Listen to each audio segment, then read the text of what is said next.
All right, figured I'd do a little update since it's been, about a week since I did my 86-hour fast. It actually ended up being roughly 90 hours. I had to go do a biometric screening for work for my insurance that morning.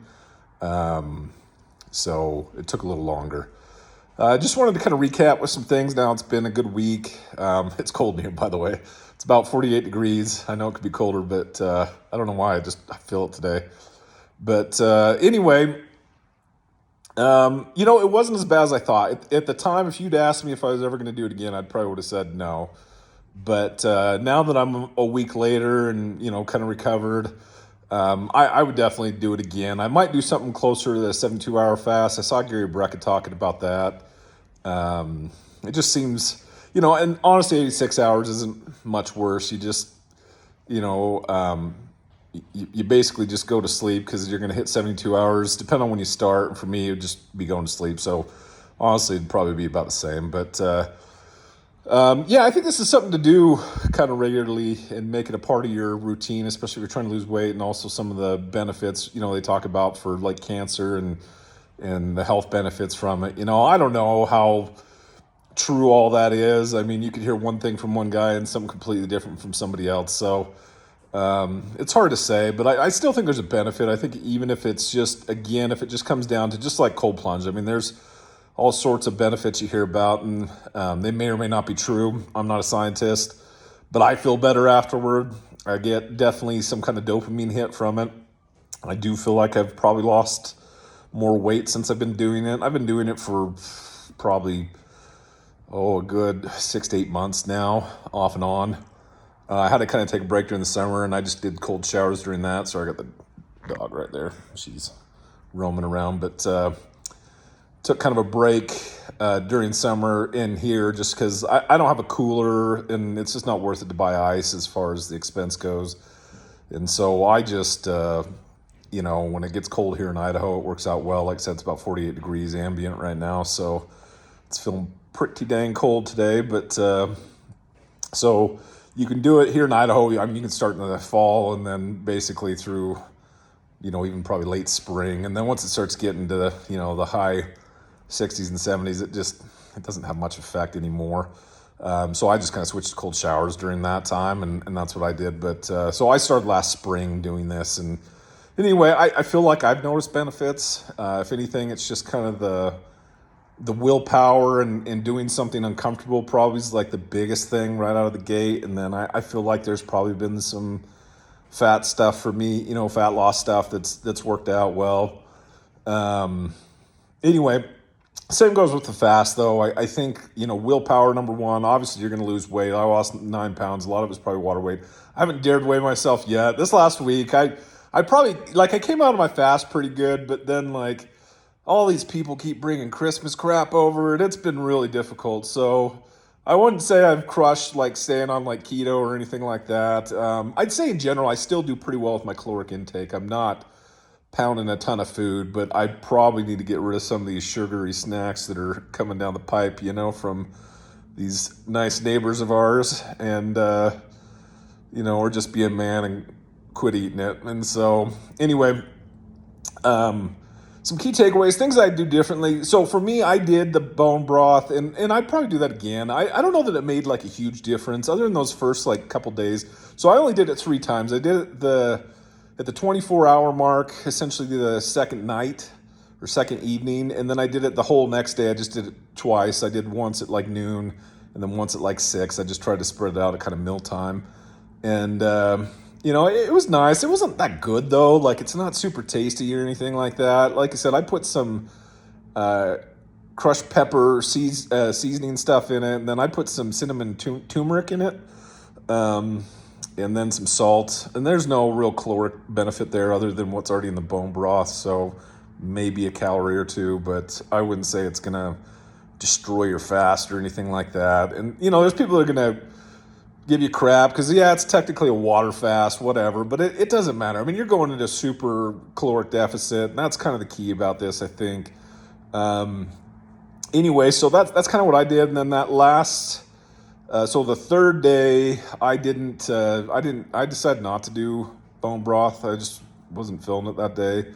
And then the next day I didn't either. Like I said, I came out of it with a protein shake and some cashews. The cashews were terrible. Some, like, I got them at Walgreens and they were horrible. Protein shake tasted good. And then I went that night. We got like this Brazilian, grill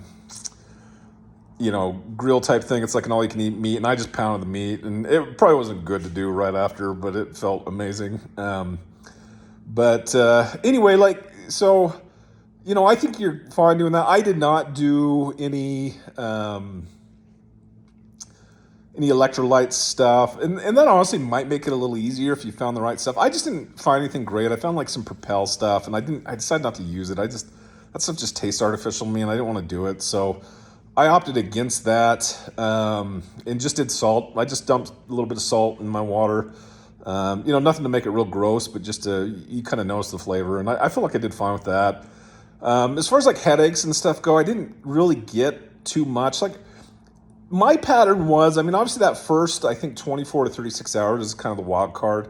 And you just feel, you're like, oh man, I'm hungry. I just want to eat. It's kind of the mental side of it, just getting over the mental part. And then once you get to that, I feel like my pattern every day was, so going into day 2, for example, waking up, I felt pretty good. I just feel like something about that evening. It may also be because your body tends to, I'm not a scientist, it's just what I've read and what I noticed with my blood sugar and stuff when I was taking it. Your body tends to do kind of a wake up glucose release, I think, from your liver first thing in the morning. And I've read that's kind of a normal thing. And so your glucose could spike a little bit. And so maybe that's why I felt better in the morning. It's just because like I had a nice little glucose spike from my liver and felt pretty good. And then by the evening, that's when it always kind of got me. And I wasn't necessarily I wouldn't say I was like starving. I didn't necessarily, you definitely felt the hunger pains and stuff like that. But like, it was just more, I think it was the mental thing. I definitely felt like just a little like weaker, a little less spry. Like I definitely, mentally wasn't as sharp. I felt a little slower. And that was kind of my pattern, even going into the third day, same thing. And then by the fourth day, when I was getting ready to break it that morning, again, I felt okay. Like I could have gone till that evening if I wanted to. And I think you could go, an extended period of time if you wanted to and do just fine. And so, anyway, just things to think about, is that you got to decide kind of what works for you and how you're feeling about it and kind of go from there, and if and if you don't make like 86 hours, start with 24, start with 48, just do what you can do and then kind of work from there. And then next time go a little further, but I think you'll find if you can get to like 48, I think it's not much different, it's just uncomfortable, but it's not much different going to, past that, I think. And so, take that for what it's worth. I'm trying to think some of the other things, like kind of key takeaways. Oh, my ketones were really weird. I feel like I kind of deal with some probably higher blood sugar. I feel like it took a while for me to kind of get into like proper ketosis according to the Keto Mojo thing that I used to do it. And that was based on a blood test. And so my ketones, like it said optimal level, like really kind of getting into true ketosis, I think it's about at a 1. And those first couple of days, it took me a bit to get to 1. It kind of surprised me. And maybe, I was technically probably in it, but by kind of that last day, it was like finally when I got to like the 2.5, 2.7 range, I can't remember what it was exactly off the top of my head, but it surprised me how long it took. And they say on there, it's like 1 to, I think, 3 is kind of the optimal range for ketosis. And then I think it was 3 to like 5 or something like that, maybe even 7. Once you get real high, you get into what's like called a ketoacidosis, which can be dangerous if you're diabetic. But anyway, I never broke 3. And they said anything like above 3 is like when you're fasting. So I thought that was kind of weird. So I don't know if my liver just stores a bunch of, has a bunch of glycogen, glucose stores, and that was a thing. But anyway, it was just interesting. So would I do this again? I think I will. I'll probably do a shorter one here very soon. Just kind of get back on it and go. I liked what I lost, weight loss. That felt good. People have commented to me how I look different. So yeah, I'd recommend it. Give it a shot and just see how it goes for you. Good luck and hit me up with any questions.